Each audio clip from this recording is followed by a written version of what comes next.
अरे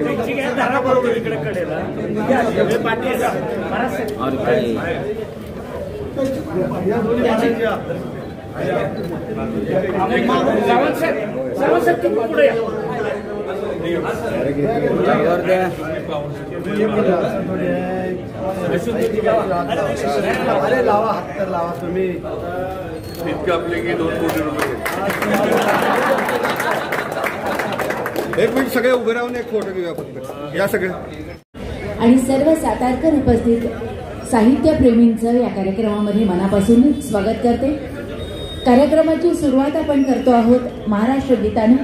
यासाठी मी सर्वांना जागेवरच उभं. पर्वात आज साहित्य संमेलनाच्या कार्यालयाचं उद्घाटन या सर्व मान्यवरांच्या हस्ते आणि उपस्थिती आणि आपल्या सर्वांच्या साक्षीनं होतंय. हा एक खूप चांगला योग आहे. आज आपल्या विनंतीला मान देऊन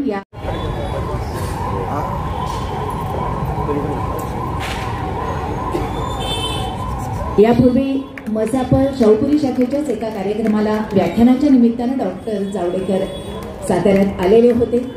त्यानंतर त्यांचा आज येण्याचा योग आलेला आहे. सभा मतदारसंघाचे लोकप्रिय खासदार श्रीमंत छत्रपती उदयनराजे भोसले यांचं स्वागत माननीय शिवेंद्रसिंहराजे भोसले यांनी करावा अशी विनंती आहे.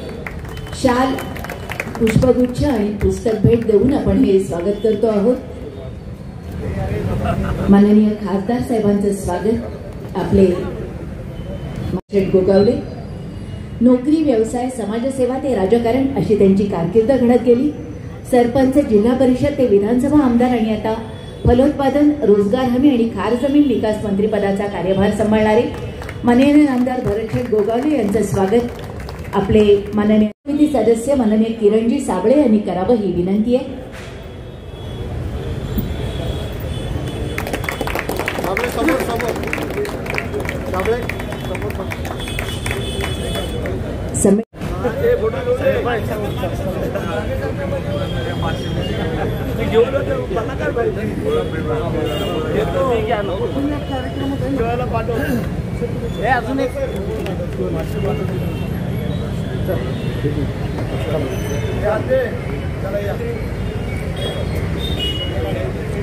माननीय खासदार साहेब सक्रिय सहभाग आहे आणि या त्यांच्या सहकार्याबद्दल माननीय नामदार श्रीमंत छत्रपती शिवेंद्रसिंहराजे भोसले यांनी माननीय अमोल मोहिते यांचा विशेष सत्कार करावा अशी विनंती आहे.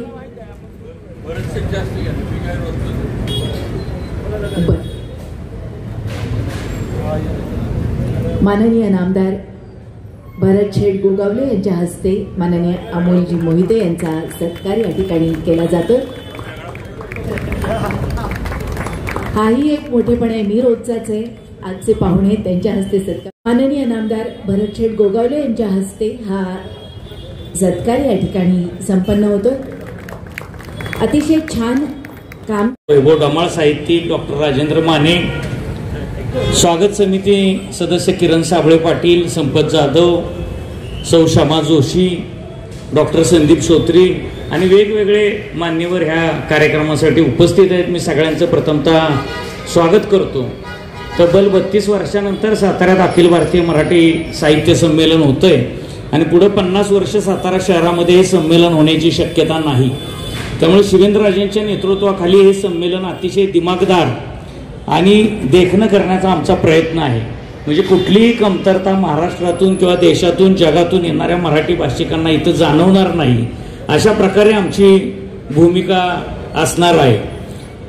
आणि पुण्याकडे अखिल भारतीय मराठी साहित्य महामंडळाचा कार्यभार आल्यानंतर प्रत्येक गोष्ट वेगळेपणानं झाली पाहिजे अशी आमची या पाठीमागं भूमिका आहे.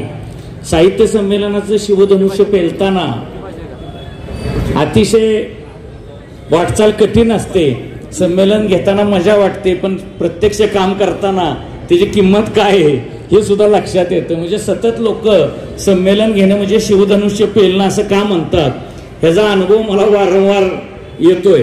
पण तरी सुद्धा किती आव्हानं असली तर शिवेंद्रराजेंसारखा खंबीर नेता माझ्या पाठीशी उभा असल्याशिवाय आज पुण्याचा विशेष कार्यक्रम रद्द करून भरतशेठ गोगावले खास सातारकरांसाठी आणि आमच्या प्रेमासाठी किंवा साहित्यिकांच्या प्रेमासाठी साताऱ्यात आले.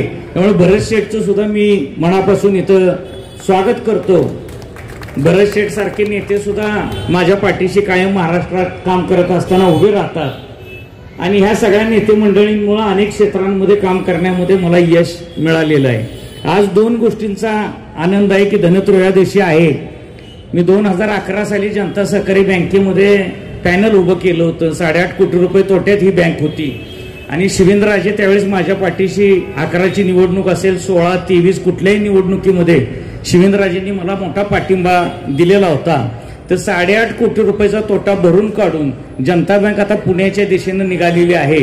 पुणे जिल्हा कार्यक्षेत्र हे जनता सहकारी बँकेला मंजूर झालेलं आहे. अमोल मोहिते यांनी 2 वर्षापूर्वी जनता सहकारी बँकेच्या चेअरमन पदाची सूत्र हातात घेतली आणि अमोल मोहितेंच्या नेतृत्वाखाली आम्ही वेगवान वाटचाल करतोय. अमोल मोहितेंनी सुद्धा आता साहित्य संमेलनासाठी जनता बँकेची सगळी मदत किंवा सगळी सामग्री उपलब्ध करून दिलेली आहे. त्यामुळे अमोल मोहितेंचे आणि जनता सहकारी बँकेचे सर्व कर्मचारी, सर्व संचालक यांचेही मी मनापासून आभार मानतो. मी जरी पॅनल प्रमुख असलो तरी सुद्धा सगळ्या संचालक मंडळाचा माझ्यावर विश्वास असल्यामुळं आणि chairman Amol Mohite, vice chairman Vijay Badekar, मुख्य कार्यकारी अधिकारी अनिल जठार, आमच्या युनियनचे अध्यक्ष उमेश साठे, हे सगळी मंडळी माझ्या पाठीशी उभी राहिल्यामुळं संमेलनाचा कार्यभार सुद्धा जनता सहकारी बँकेतूनच आपण पूर्ण वेळ करतोय. आज अधिकृत कार्यालयाचं उद्घाटन झालं असलं तरी संमेलनाच्या 98 वर्षामध्ये जे काही घडलं नाही ते 99 वर्षात घडवण्याचा आमचा मानस होता आणि ते पहिली गोष्ट आम्ही केली की 99 वर्षाच्या संमेलनाच्या इतिहासामध्ये पितापुत्र स्वागताध्यक्ष नाहीत. अभयसिंह राजे आणि शिवेंद्र राजे हे 2 स्वागताध्यक्ष पितापुत्र करण्याचा विक्रम आम्ही या संमेलनामध्ये केलेला आहे.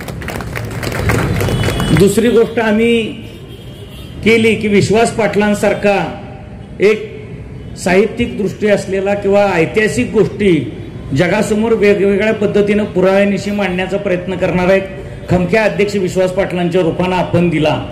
98 वर्षाची परंपरा अशी आहे की महासंमेलनाच्या कार्यालयाच्या उद्घाटनाला अतिशय ज्येष्ठ माणसाला बोलवलं जातं. ही प्रथा सुद्धा आम्ही यावेळेस बदलली आणि आशुतोष जावडेकर सारखा एक तरुणाईमध्ये लोकप्रिय असलेला साहित्यिक, गीतकार, लेखक, संगीतकार म्हणजे किती उपाध्या लावाव्यात आशुतोष जावडेकरांना. बरं, आशुतोष जावडेकर PhDचे डॉक्टर नाहीत हे सुद्धा आपण लक्षात घेतलं पाहिजे. ते डेंटिस्ट आहेत आणि सकाळी 10 पासून रात्री 9 पर्यंत त्यांच्या ओपीडीत काम करतात.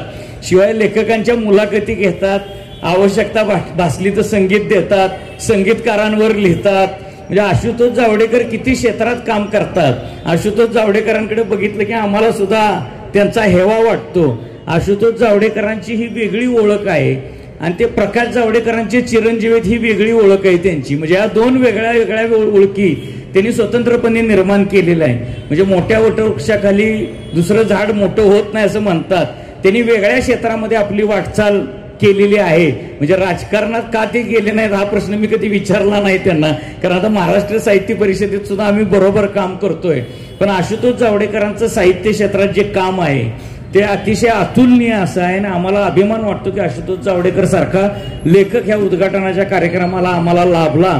आणि छत्रपती घराण्याचं स्वागताध्यक्षपद शिवेंद्रराजे सांभाळत असताना आशुतोष जावडेकरांना हा मान सुद्धा सातारकरांच्या वतीनं आम्हाला देता आला, याचाही मला आनंद आणि अभिमान वाटतो. संमेलनाला आता अवघे 75 दिवस शिल्लक राहिलेले आहेत. या 75 दिवसात आम्ही अतिशय वेगवान वाटचाल करतोय. कवी कट्टा घेणार असं आम्ही जाहीर केल्यानंतर 500 कविता त्या कवी कट्ट्यासाठी अवघ्या 4 दिवसांमध्ये दाखल झालेले आहेत. म्हणजे किती कवी साताऱ्यामध्ये यायला इच्छुक आहेत ह्याची संख्या आता मोजणं अवघड होणार आहे. म्हणजे आमची कमिटी सुद्धा काम करते, त्या कमिटीला सुद्धा आधी किती काम असेल अशी शंका होती, पण आज नुसत्या प्रिंटा काढून त्यांच्या लक्षात येते की प्रिंट काढून फायलिंग करायला सुद्धा 2 तास जात आहेत. अतिशय चांगल्या पद्धतीने साताऱ्याचं साहित्य संमेलन व्हावं असा आमचा प्रयत्न आहे.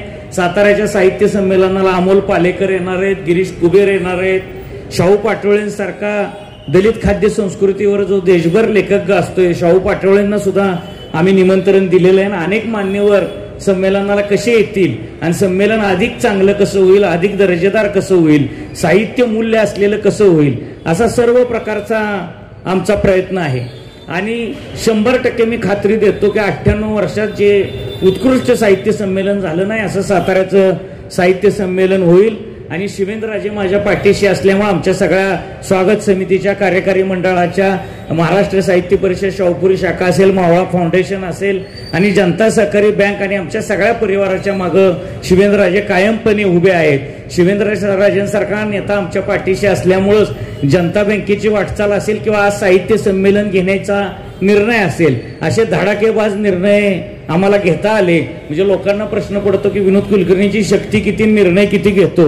पण शिवेंद्रराजेंसारखे नेतृत्व ज्यावेळेस तुमच्या पाठीशी उभं राहतं त्यावेळेस तुम्हाला कुठल्याही क्षेत्रामध्ये प्रगती करण्यापासून कुणी अडवू शकत नाही याची मला खात्री वाटते. पुन्हा भरत शेठ गोगावले सुद्धा येऊन आम्हाला मिळालेले आहेत. भरत शेठ आज पुण्याचा कार्यक्रम रद्द करून साताऱ्याच्या कार्यक्रमासाठी आले. म्हणजे महाराष्ट्र राज्य साहित्य संस्कृती मंडळामध्ये मला काम करण्याची संधी सुद्धा भरत शेठमुळं मिळालेली आहे. हे मला आवर्जून सांगितलं पाहिजे की भरत शेठनी माझी नेमणूक खास त्यावेळेचे मुख्यमंत्री एकनाथ शिंदेकडे आग्रह करून केली. हे साहित्य क्षेत्रामध्ये एक दैदिप्यमान वाटचाल करण्याची संधी हे शाहूपुरी शाखेपासून ते साहित्य संस्कृती मंडळापर्यंत मला मिळालेली आहे. या संधीचं सोनं करण्याचा प्रयत्न आणि साताऱ्याचं नाव महाराष्ट्रभर आणि देशभर कसं होईल हा प्रयत्न आम्ही करतोय. भविष्यात सुद्धा शिवेंद्रराजेंच्या नेतृत्वाखाली मराठी भाषेला अभिजात दर्जा मिळालाय, पण निधी मिळावा यासाठी सुद्धा आम्ही मुख्यमंत्री देवेंद्र फडणवीस असतील, पंतप्रधान नरेंद्र मोदी साहेब असतील यांच्याकडे प्रयत्न करू. भरत शेठनी सुद्धा या संमेलनाला आम्हाला ताकद द्यावी अशी त्यांना विनंती करतो आणि माझं प्रास्ताविक थांबवतो. आपलं निवेदन इथं सादर केलं ते आदरणीय विनोदजी कुलकर्णीजी, त्याचप्रमाणे इंद्रकुमार सावंत आणि व्यासपीठावरील सर्व मान्यवर आणि समोर असलेले माझे सर्व साहित्यप्रेमी, माझ्या रायगडच्या मावळ्याचा तुम्हाला सहस्ने जय महाराष्ट्र. आणि तुम्हाला सगळ्यांना आज धनत्रयोदशी आपल्या हिंदू धर्माच्या रीतिरिवाजाप्रमाणे खरं म्हणजे आता दिवाळीला सुरुवातच झालेली आहे, त्या सगळ्यांनाच मी या दिवाळीच्या शुभेच्छा व्यक्त करतो. विनोदजींनी मगाशी आपल्याला कल्पना दिलेली आहे. हे 99 साहित्य संमेलन आणि त्याचा मान आणि सन्मान हा सातारकर मंडळींना त्या राजे शिवछत्रपती महाराजांच्या पुण्य आणि पावनभूमीमध्ये आपल्या सगळ्यांना मिळणार आहे. आणि ते 99 100 मग कुठं पुण्याला करतायत का कुठं करतायत ते आपण नंतर पाहूया. परंतु मग त्यांनी सांगितलं की 98चं काय झालं हे वेगळं आहे, परंतु 99 जे काय हा हे संमेलन होईल ते सगळ्यांच्या स्मरणामध्ये राहील. आणि अशा प्रकारची तयारी आदरणीय शिवेंद्रराजे भोसलेंच्या मार्गदर्शनाखाली आणि त्यांच्या सर्व पाठिंब्यानुसार ते होणार आहे. आमचाही पाठिंबा त्यांनी मागितलेला आहे.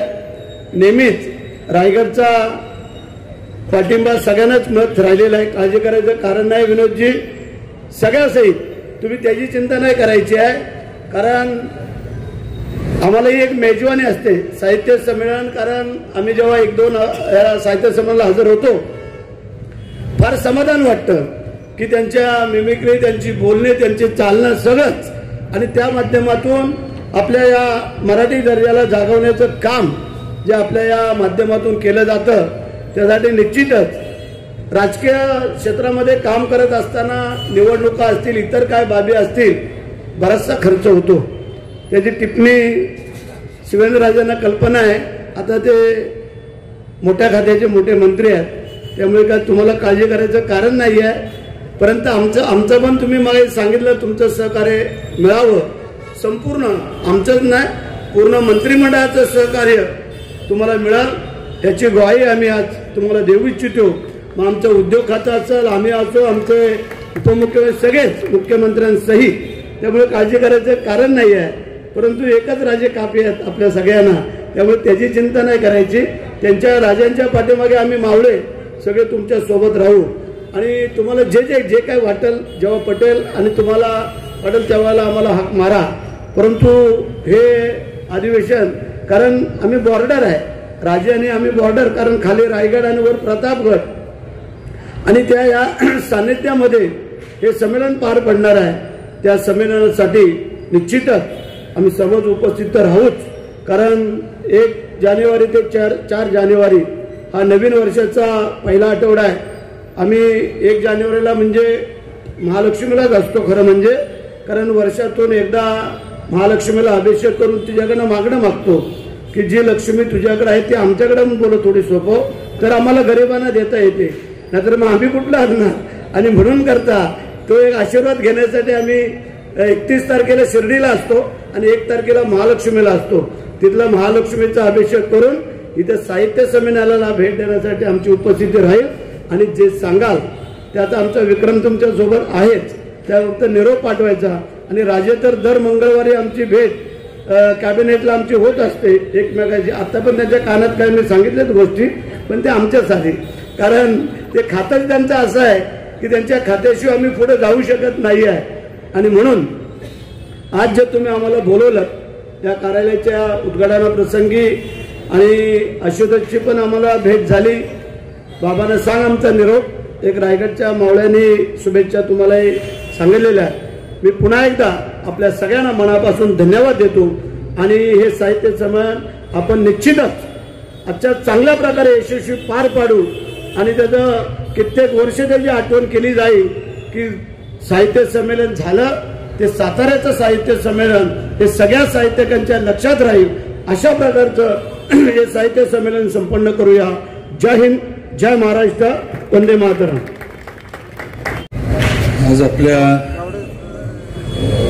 अखिल भारतीय मराठी साहित्य महामंडळाचे आणि महाराष्ट्र साहित्य परिषद पुणे शाखा शाहूपुरी मावळा फाउंडेशन सातारा यांच्या माध्यमातून 99 अखिल भारतीय साहित्य संमेलन जे साताऱ्यात होतंय त्याच्या कार्यालयाचं उद्घाटन माननीय आपले महाराष्ट्र राज्याचे मंत्री भरत शेठ गोगावले, त्याचबरोबर माननीय डॉक्टर आशुतोष जावडेकर, प्रसिद्ध लेखक, कवी, गीतकार, संगीतकार, आणि त्याचबरोबर आपले खासदार श्रीमंत छत्रपती उदयनराजे भोसले यांच्या सर्वांच्या उपस्थितीत, तसेच कार्याध्यक्ष विनोद कुलकर्णी, आपले कोषाध्यक्ष नंदकुमार सावंत आणि सर्व स्वागत समितीचे सदस्य, कार्यकारी मंडळाचे सदस्य आणि आपण सर्व सातारकर साहित्यावर प्रेम करणारे सर्व रसिक मंडळी सगळ्यांच्या उपस्थितीत आज हा कार्यक्रम पार पडतोय. सर्वप्रथम तर मी आपल्याला सर्वांना दीपावलीच्या हार्दिक हार्दिक शुभेच्छा देतो आणि आई तुळजाभवानीच्या चरणी प्रार्थना करतो की सर्वांवर आईचा तुळजाभवानीचा आशीर्वाद कायम राहावा. आपलं आयुष्य, आपलं काम, आपला व्यवसाय, आपल्या म्हणजे सगळ्याच आपल्या जीवनातल्या गोष्टी या दीपावलीच्या दीपाप्रमाणे उजळून जाव्यात हीच सगळ्यांना सदिच्छा शुभेच्छा देतो. आज आपल्या कार्यालयाचं उद्घाटन झालंय. आज भरत शेठ इथं आवर्जून आले. त्यांचं मी सातारकरांच्या वतीनं परत एकदा साताऱ्यामध्ये खरं म्हणजे स्वागत करतो. मला वाटतं भरत शेठचं साताऱ्यात कार्यक्रमाला आता 3-4 वेळ असेल की भरत शेठ अगदी सहजासहजी आम्ही फोन केला, मी विनोदना आणि भरत शेठ म्हणले राजे लगेच येतो म्हणले, काय नाही. आणि आज ते आले, त्यांचं स्वागत करतो. आशुतोष जावडेकर पण इथं आलेत. अतिशय म्हणजे एकतर ते डॉक्टर आहेत, डेंटिस्ट आहेत आणि त्यांनी मगाशी मला त्यांची ओळख करून दिली. म्हणले मी गाणी पण लिहितो, लिखाण पण करतो आणि म्हणले दात पण काढतो. आता मला वाटतं डॉक्टर साहेब जे काय, आता माझे पण मित्र डेंटिस्ट आहेत, बऱ्यापैकी आता डेंटिस्ट लोकांचं लक्ष असतं की दात वाचले पाहिजेत, काढण्याकडे डेंटिस्ट लोकांचं जरा लक्ष कमी आहे, म्हणजे टिकवायचं कसं याच्याकडे. पण आपण आला, आपलं स्वागत. आज विनोद वगैरे एक मोठी काम म्हणा, मोठी जबाबदारी सातारकर म्हणून आपल्या सर्वांवर आहे. कैलासवासी अभयसिंहराजे भोसले यांनी 32-33 वर्षापूर्वी साहित्य संमेलन साताऱ्यात घेतलं. आता आपल्याला आता परत बहुमान सातारकरांना मिळालाय आणि काहीतरी आपल्याला वेगळं करून दाखवायचं, कारण हे 99 आहे. त्यामुळे याच्यानंतर 100वे जे होणार आहे त्याच्यानंतर एक नवीन पुढे अध्याय चालू होईल. पण आपण जे आहे हे आपण अशा टप्प्यावर आहे की आपल्याला आता काहीतरी एक म्हणजे काय म्हणायचं मानांकन किंवा एक वेगळं काहीतरी सेट करायचंय अशा पद्धतीनं आपल्याला या साहित्य संमेलनाचं नियोजन, सगळा जो काही कार्यक्रम आहे, सगळे जे काही 4 दिवस आपण करतोय ते आपल्याला पार पाडायचे.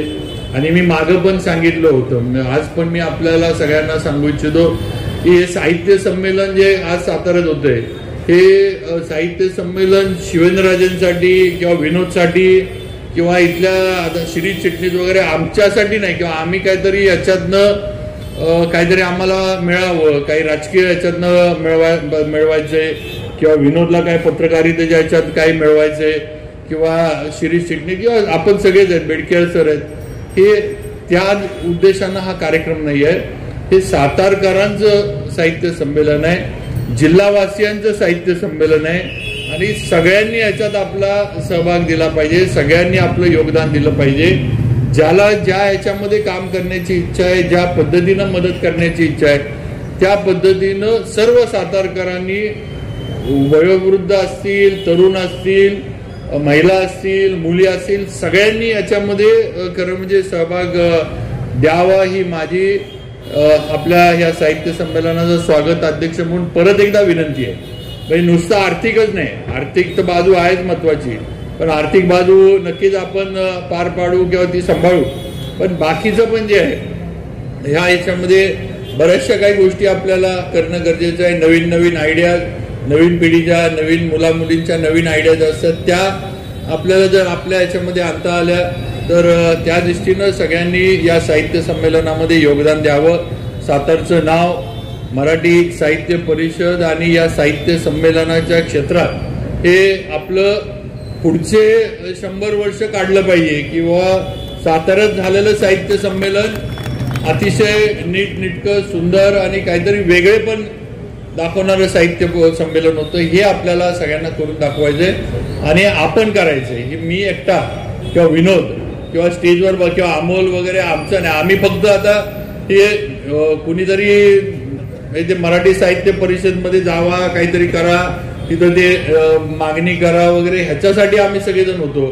आणि मिलिंद जोशींसारखं एक आपल्याला सहकारी मिळाले, तिथं त्यांनी आपली मागणी उचलून धरली, सगळ्यांनी एकमुखानं आपल्याला सातारला हे साहित्य संमेलन दिलं. हा आपला खरं म्हणजे सातारकर म्हणून आपला बहुमान आहे, याच्यावर कुठेही चर्चा झाली नाही. 3-4 ठिकाणं मला वाटतं त्यांनी बघितली, इचलकरंजी बघितलं, कोल्हापूर बघितलं, सातारा बघितलं, औदुंबर बघितलं आणि त्याच्यानंतर त्यांनी निर्णय घेतला की ह्या वर्षी साताऱ्यात करायचं. हा सातारकर म्हणून आपला बहुमान आहे की आपल्यापेक्षा पण इचलकरंजी तसं थोडं मोठं शहर आहे, स्पिनिंग मिल, सगळ्या कॉटन इंडस्ट्रीमुळे नक्कीच आर्थिक सोबतता तिथं थोडी आपल्यापेक्षा जास्त आहे. पण असं असताना पण त्यांनी आपला विचार केला का तर आपल्या इथं साहित्यावर प्रेम करणारे, साहित्याची जाण असणारे आणि साहित्य जे आहे हे समजणारे नक्कीच सातारकर फार मोठ्या प्रमाणावर आहेत. मोठमोठे लेखक आपल्या जिल्ह्यात होऊन गेलेत, मोठमोठे नाटककार होऊन गेलेत, मोठमोठे कवी होऊन गेलेत. ही वस्तुस्थिती आहे. बासी मर्डेकर वगैरे असे मोठमोठी लोक आपल्या जिल्ह्यात होऊन गेलेत. हा आपला सगळ्यांचा गौरव आहे, हे आपण लक्षात ठेवावं. म्हणून सगळ्यांनी याच्यामध्ये आपला सहभाग द्यावा. ही परत एकदा मी आज इथं जाहीर कार्यक्रम आहे किंवा आपण सगळेजण मोकळ्या ह्याच्यात बोलतोय, त्यामुळे त्या ह्याच्यातनं मी सगळ्यांना आवाहन करतो की सगळ्यांनी या साहित्य संमेलनामध्ये आपला सातारकर म्हणून सहभाग द्यावा. भरत शेठनी सांगितलं की एकच राजे काफी आहेत. भरत शेठ तुम्ही म्हटलं ते बरोबर आहे, पण आम्ही इथं साताऱ्यात जिल्ह्यात जे राहतोय ते एकाच राजांच्या आश्रयाखाली राहतोय, ते म्हणजे आमचे पालकमंत्री शंभूराजांच्या आश्रयाखाली. आता तुम्ही ते म्हटलंय तर तुम्ही आता शंभूराजांना सांगितलं पाहिजे की साहित्य संमेलनाला त्यांनी आता मदत देऊन टाकली पाहिजे. बाकी आम्ही छोटे छोटे राजे इथं आता सगळी समोर आहेत. विचारा माझ्या एवढा गरीब माणूस यांना कोण साताऱ्यात कोणाला मिळणार नाही. खरं आहे का खोटं? मी खोटं बोलत असलो तर मी इथं सगळ्यांना सांगते बाबा खोटं बोलतात. गरीब आता बरेचसे आता मंत्री झालोय, आता कुठनं माझ्याकडे काय येणार आहे? बरं जे खातं दिलंय खातं मोठं आहे, तर ती बिलं देण्यातच आणि पैसे वाटण्यातच मागची भागवण्यातच आमचे आलेलं सगळं संपून जातंय. त्यामुळे जरा तुम्ही आमच्यावर लक्ष ठेवा. आणि आता पण फीत कापताना म्हणजे मला बरेचसे म्हणत होते राजे हात लावा, उदयनराजांना ते म्हटले राजे जरा हात लावायला, पण आम्ही सांगितलं, विनोदनं सांगितलंय जे कोणी कात्रीला हात लावल त्यांना 2 कोटी रुपये द्यायचे साहित्य संमेलन. भरत शेठ ते कात्री तुमच्याकडे आणि कापायचे तुम्ही आणि पैशाची सोय ते भरत शेठने दुसरं काय सांगितलं, मी खाली असतं रायगडकडं, तुम्ही प्रतापगड. आता थोडं छत्रपतींचा वंशज आहे, मला वाटतं आदेश देतो की खालचा खजिनावर खालच्या गडावर वरच्या गडाकडे पाठवून द्या. आम्ही मग इकडं त्या खजिन्याची नीटनेटकी जे काय वाटप आहे ते आम्ही इथं करतो. जरा आता तुम्ही आम्हाला आधार द्या थोडं. आम्ही शिंदे साहेबांना पण भेटतो. आपला सगळ्यात मोठा आधार तो आहे. तुम्ही थोडा आमच्यासाठी तिथं जरा शब्द टाकला आपल्या शिंदे साहेबांकडं.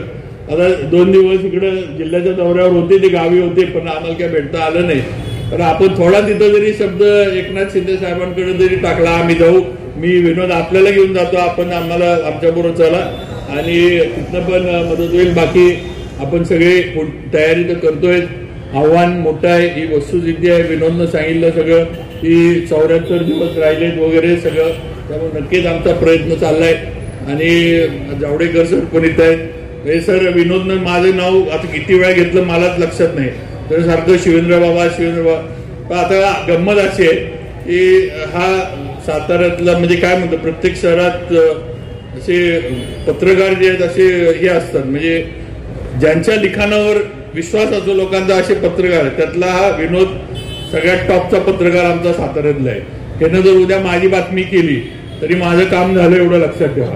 त्यामुळं मागं पण मी सांगितलं होतं, आम्हाला एक दिवशी आम्हाला विनोद आमच्या सगळ्यांकडे आला. म्हणलं आपल्याला दिल्लीला जायचं. म्हटलं चला दिल्लीला जायचं. काय म्हणला, ते मराठी भाषेला अभिजात भाषेचा दर्जा म्हणून आपल्याला आंदोलन करायचं.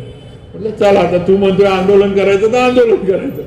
पण आमचा काय असं काय फार मी असं म्हणणार नाही, मी काय फार साहित्यिक आहे किंवा संबंध आहे, पण आवडतं. म्हणजे नाटक वगैरे ह्या गोष्टी आवडतात. चांगले कार्यक्रम साताऱ्यात व्हावे, चांगले म्हणजे व्हावेत म्हणून आपला प्रयत्न चालू असतो. विनोद म्हणला की चला सगळ्यांनी आपल्याला मिलिंद जोशींबरोबर जायचंय आणि आपण आंदोलन करायचं शाहूपुरी शाखेकडनं. आम्ही सगळे दिल्लीला गेलो. आपल्याला गंमत वाटेल की आम्ही दिल्लीला गेलेलो मध्ये निम्मी नगरपालिकाच होती आंदोलनाला, पण विनोद म्हणतोय ना आंदोलन करायचं म्हणून सगळी आंदोलनाला दिल्लीला गेली. आता त्या आमच्या या नगरसेवकांपैकी कितींना साहित्य कळत होतं हे माहित नाही, पण विनोदच्या माग गर्दी आंदोलन. तिथं गेल्यावर गंमत अशी झाली, आम्ही गेलो 26 जानेवारीला. तिथलं सगळं दिल्ली बंद होतं. सगळे ते पोलीस दिल्लीतले ते म्हणले बाहर नहीं निकलने का, तुम बाहर निकलोगे तो तुम्हारे पे केस लगेगी और हम अंदर डाल देंगे. मग आपलं तिथंच मराठी आपल्या महाराष्ट्र सदनच्या शिवाजी महाराजांच्या पुतळ्याच्या आम्ही बसलो. तिथंच जो फलक नेला होता तो आम्ही आपला पडकून टाकला, फोटो काढले आणि आंदोलन आम्ही केलं. त्यामुळं सांगण्याचा हेतू आहे की विनोदच्या म्हणजे सांगितलं की कुणी आम्ही पुढे जात नाही. आता त्यानं आमच्यावर ही जबाबदारी दिली आहे सगळ्यांवर, मला आपलं पुढे लावले का, त्यामुळे आम्ही नक्की ही पण जबाबदारी विनोद बरोबर पार पाडू. त्याचे फार आज शाहूपुरी शाखा जी आमची मराठी साहित्य परिषदेची आहे, हे काही वर्ष माझ्या वडिलांनी ज्यावेळेला साहित्य संमेलन घेतलं त्याच्यानंतर थोडं या सातारच्या साहित्य क्षेत्रामध्ये एक थोडी गॅप पडली होती किंवा खंड पडला होता. फार काही याच्यात होत नव्हतं, पण शाहूपुरी शाखा त्यानं स्थापन केली, सुरुवात केली आणि खऱ्या अर्थानं मग या सगळ्या साताऱ्यातील साहित्य जे क्षेत्र आहे याला कुठेतरी चालना मिळायला लागली. आम्ही पंतप्रधानांना 1 लाख पत्र इथनं पाठवली किंवा मराठी भाषेला अभिजात भाषेचा दर्जा द्यावा म्हणून. ते केलं, आंदोलन केलं आणि मग वेगवेगळे कार्यक्रम केले. चांगलं हे झालं आणि आज आमच्यावर जबाबदारी आली आहे. नक्कीच आम्ही ती पार पाडू आणि नक्कीच सातारकर ह्याच्यामध्ये आपलं ज्या पद्धतीनं शक्य आहे त्या पद्धतीनं सहभाग योगदान नक्की देतील. आणि आमच्या सातारकर आपण पण जावडेकर सर आम्ही पण वर बसलो होतो, ते पण म्हणले की सातारची लोक म्हणजे शहरात आल्यानंतर आपल्याला जरा जाणवतं किंवा ते शहर कसं आहे किंवा शहरातली लोक कशी आहेत. त्यांनी एक सांगितलं की सातारची लोक विजन असणारी आहेत आणि कष्टाळू आहेत, कष्ट करण्याची त्यांच्यामध्ये इच्छा आहे. त्यामुळे नक्कीच आम्ही आमचं जे 99 साहित्य संमेलन आहे ते यशस्वी करू.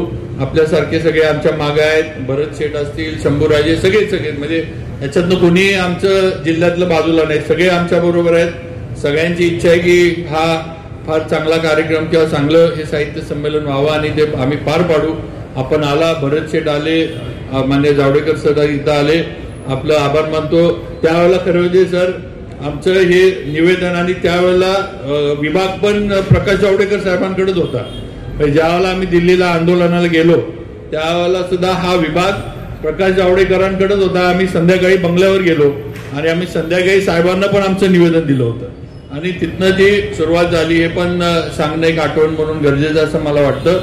परत एकदा मी सगळ्यांचं स्वागत करतो आणि आपण पण सर्व सातारकर बंधू भगिनी, वडीलधारी, तरुण, सगळी मुलं, सगळे मुली असतील, सगळ्यांनी आपल्या या साहित्य संमेलनाच्या ह्याच्यामध्ये आपापलं योगदान द्यावं, आपला सहभाग नोंदवावा. ज्या ह्याच्यामध्ये आपल्याला काम करायचंय, जिथं काम करायचंय, जे काही असेल म्हणजे अनेक याच्यामध्ये त्याच्यामध्ये तुम्ही काही ना काही वेगळं करू शकता, तर आपण सगळ्यांनी सहभाग द्यावा ही विनंती करतो. परत एकदा दीपावलीच्या सगळ्यांना हार्दिक हार्दिक शुभेच्छा देतो आणि थांबतो. जय हिंद, जय महाराष्ट्र. नमस्कार. मला आत्ताच भरत शेठ सर विचारत होते की तुम्ही किती वेळ भाषण करणार आहात, कारण त्यांचा पुढे कार्यक्रम आहे.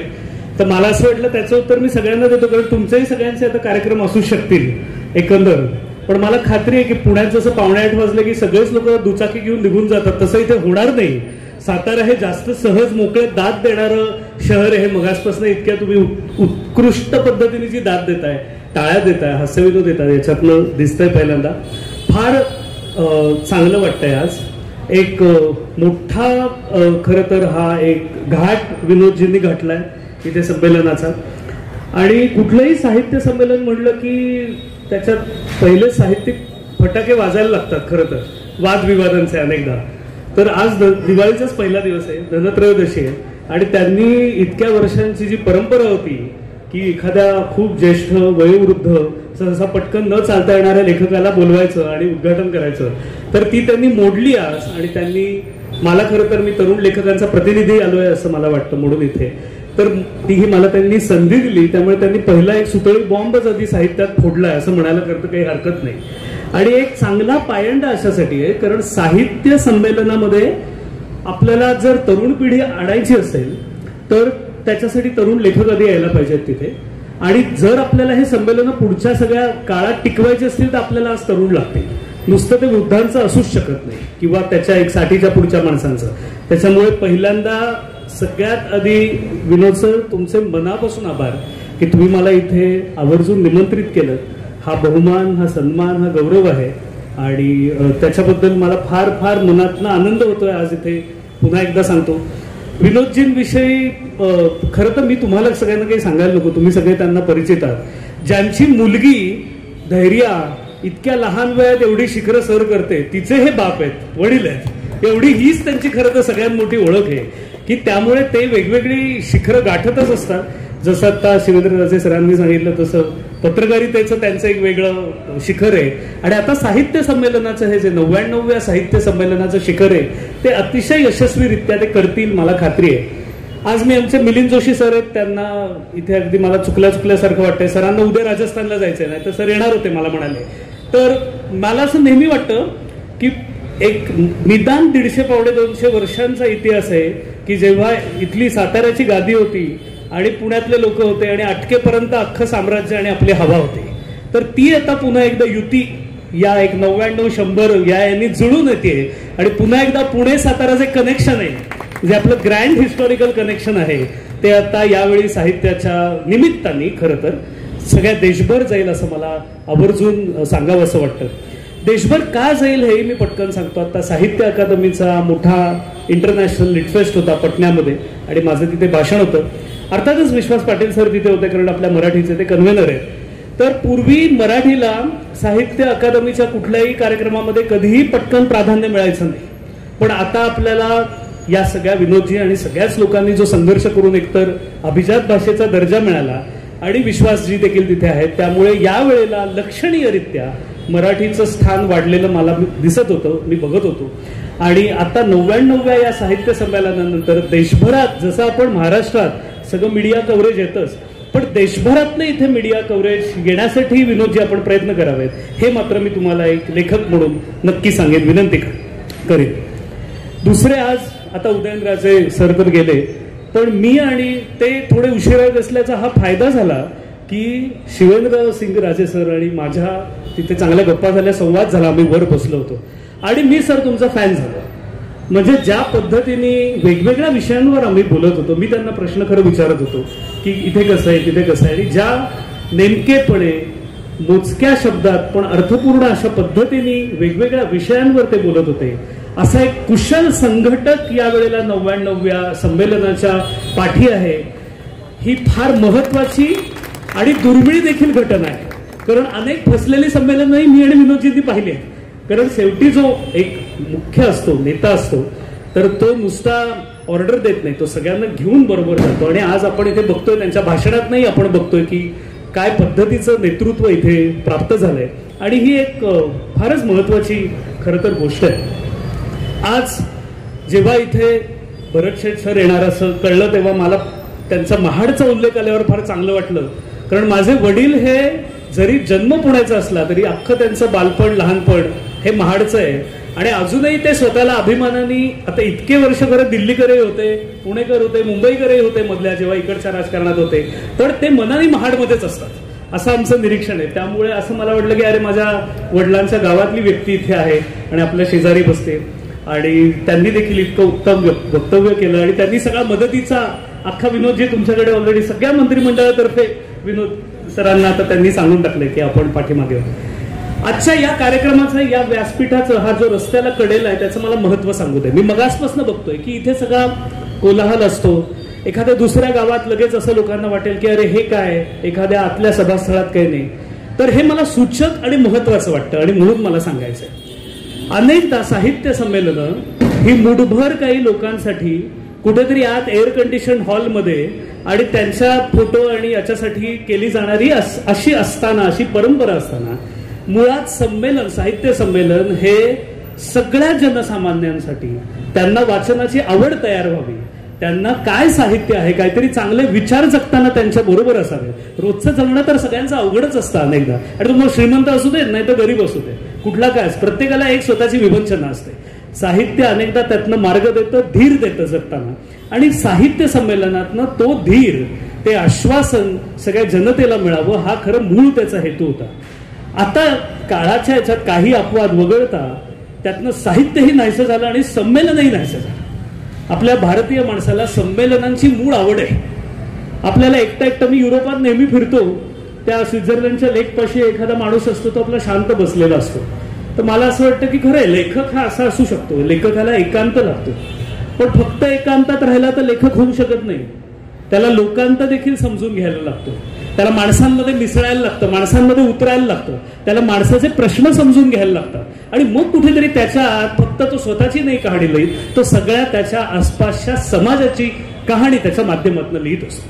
त्यामुळे संमेलन हे सगळ्यांचं असायला पाहिजे. आणि आज मला हा त्यामुळे व्हेन्यू फार विनोदजी आवडला की मगासपासून बघतो इथे अनेक लोक रस्त्यावरचे आलेत, ते थांबले होते, 15-15, 20-20 मिनिटं थांबले होते. असं मी विचार केला की यांना काही हे माहीतच नसेल जग. इथे पाठी वाचतील की अरे हे काय आहे, अखिल भारतीय मराठी साहित्य, कोणीतरी गुगल करेल लगेच काय असतं हे, तर करू देत, तोच त्याचा पर्पज आहे. त्यामुळे असं जनसंपर्क वाढवणारं हे संमेलन असणार आहे, हे तर आजच आपल्याला कळतंय या कार्यालयाच्या उद्घाटनामुळे. कार्यालय किती देखणं आहे, तुम्ही सगळ्यांनी काही पाहिलं असेल, जर नसेल तर आज जाऊन बघा. फार म्हणजे तेही वेगळं वैशिष्ट्य आहे. नाहीतर साधारणतः साहित्याच्या चर्चा या कुठेतरी बंदिस्त अशा छोट्याशा खोल्यांमध्ये होतात, तर इथे फार प्रसन्न सगळे फोटोग्राफ आहेत मोठ्या साहित्यिकांचे, अतिशय आत्मीय अशी रचना त्यांनी केली आहे इथे. आणि दुसरं असं आहे की कुठलंही कार्यालय म्हणलं की त्यात एक शिस्त असते, त्यात एक आखीव रेखीवपणा असतो, त्यात नियोजन असतं आणि ते फार महत्वाचं असतं. त्यामुळे आज इथे विनोदजी, नंदकुमारजी आणि एकूणच मुळात ही सगळी टीम आहे जी मसापो शाहूपुरीची, तर ती या कार्यालयात जोरदार काम करेल याच्याविषयी माझ्या मनात शंका नाही. एक जाता जाता सांगायला पाहिजे की मी इथे मसापो शाहूपुरीचा हा काय माझा पहिला असं निमंत्रित म्हणून कार्यक्रम नाही. शाहू थिएटर असंच नाव आहे ना, आपण केला तो कार्यक्रम. शाहू थिएटर, शाहू सभागृह जे आहे, मला त्याचं नाव चुकत असेल ना कदाचित, तर तिथे माझा पाश्चात्याचं जनसंगीत आहे आणि ते आपल्या संगीताशी कशा पद्धतीने निगडीत आहे हे दाखवणारा एक लय पश्चिमा नावाचा कार्यक्रम होता. तो एक 10-12-15 वर्ष झाली असतील, तेव्हा मसापो शाहूपुरी मी शाखेने तो त्याचं आयोजन केलं होतं. तेव्हाच माझी पहिली विनोदजींशी ओळख झाली आणि मी मनात म्हणलं की हा माणूस कुठल्या कुठे वर जाणार, संघटक म्हणून जाणार. आणि 10 वर्षात सर इथेच, आता अजून 10 वर्षात आता दिल्लीचेही तख्त राखतो. तर मिलिंद सर आणि तुम्हाला ते करायचंय सगळं पुढे अकादमी, त्याच्यात एवढंच फक्त एक जाता आता सांगतो. शेवटचा एक भाग मला सांगायला पाहिजे, तो महत्वाचा मला वाटतो. आज इथे आमचे डॉक्टर वैभव ढमाळ सर आहेत, इंग्रजीचे अभ्यासक आहेत, चांगलं त्यांचं पुस्तक आहे. आपण जे सतत कुठेतरी नकळत मराठी माणसं जे मराठी विरुद्ध इंग्रजी असं जे द्वंद्व केलंय, ते देशभर मला फिरल्यावर, अनेक विद्यापीठात आणि अनेक ठिकाणी भाषणं दिल्यावर, अनेक कार्यक्रम वेगवेगळ्या स्वरूपाचे मी केल्यावर देशात परदेशात, मला पक्का असं वाटतं की महाराष्ट्रात आपल्याला इंग्रजी येतं ही आपली फार मोठी एक आपल्या जमेची बाजू आहे. आणि आपल्याला मराठी चांगली यायला पाहिजे, ती आपली आई आहे. आणि इंग्रजी आपली मावशी करायला आपल्याला काही हरकत नाही. आपल्याला जर आपली भाषा जगभर पोचवायची असेल तर जगातली जी, ज्याला लिंग्वा फ्रँका म्हणतात, कनेक्टिंग जी भाषा आहे ती आज इंग्रजी आहे, तर ती आपल्याला यायला पाहिजे. आपलं मराठी भाषेतलं इतकं मोठं संचित आहे, पुलंसारखं जे आहे. पुलंचं मला असं लंडनमध्ये फिरताना नेहमी असं वाटलं होतं की अपूर्वाई हे आज व्हायला पाहिजे इंग्लिशमध्ये भाषांतर.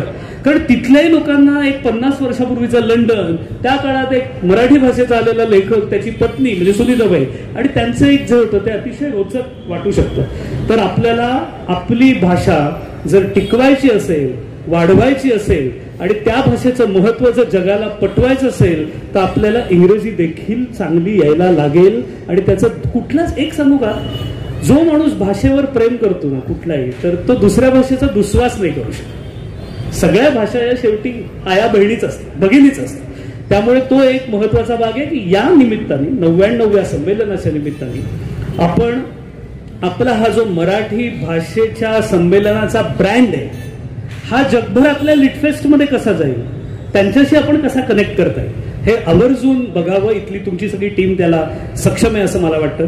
अगदी शेवटी जसं मगाशी मी उल्लेख केला, साताऱ्यामध्ये फार मोठी मुळात साहित्याची, म्हणजे मर्ढेकरांचं ते इथेच गाव आहे. विनोदजींनीच तो सगळा घराचा आता नूतनीकरण केलं आणि कार्यक्रम केला होता.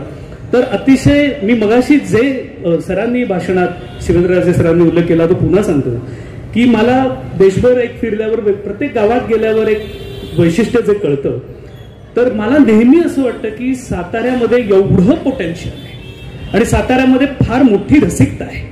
म्हणजे ही आसपासच्या मी काही गावांची नावं घेत नाही, तिथे तुम्ही गेलात तर असं थांबणारे नाही तितका वेळ लोक कार्यक्रमात. इथे रसिकता आहे, इथे व्हिजन आहे आणि ते तर अनेक गावात असतं, पण इथे त्याच्यासाठी पाठपुरावा करायला लागणारं आर्थिक, राजकीय आणि शासकीय बळ देखील आहे. या सगळ्याचा संयोग या 99व्या संमेलनात येणार आहे. त्याची सगळी कार्यबजावणी पुढच्या 75 दिवसात अनेक जे साहित्यिक फटाके बातम्यांमध्ये येणार आहेत ते इकडनं येणार आहेत. याचं एक आपण म्हणूयात थाटामाटात आज छान उद्घाटन झालंय. कोणाचा उल्लेख माझ्याकडनं राहिला असेल तर क्षमस्व. सगळ्यांना अभिवादन, सातारकरांना आणि सगळ्या मंडळींना करतो आणि थांबतो. धन्यवाद. खरं तर कार्यक्रम झाल्यानंतर बरेचसे निघाले होते, पण बाबांनी सांगितलं की आभार व्हायचे आणि आभार मानणाऱ्याला असं असतं की कोण थांबत नाही. ठीक आहे, त्या कार्यक्रमासाठी आवर्जून असलेले माननीय बरेचसे गोगावले, माननीय श्रीमंत छत्रपती शिवेंद्रराजे भोसले, माननीय खासदार आमदार नामदार शिवेंद्रराजे भोसले आणि आजच्या कार्यक्रमाचे उद्घाटक तरुण लेखक आशुतोष जावडेकर सर, की ज्यांनी अत्यंत सुंदर असं मार्गदर्शन केलेलं आहे. आणि दिवाळीच्या आधी साहित्यिक दिवाळी या धनत्रयोदशीच्या दिवशी साजरी झाली, त्याबद्दल मी त्यांचे खास आभार मानतो. एवढ्या गर्दीच्या आणि याच्या वेळेला आपण सर्वजण दिवाळीच्या पूर्वसंध्येला वेळात वेळ काढून आला त्याबद्दल मी आपले आभार मानतो.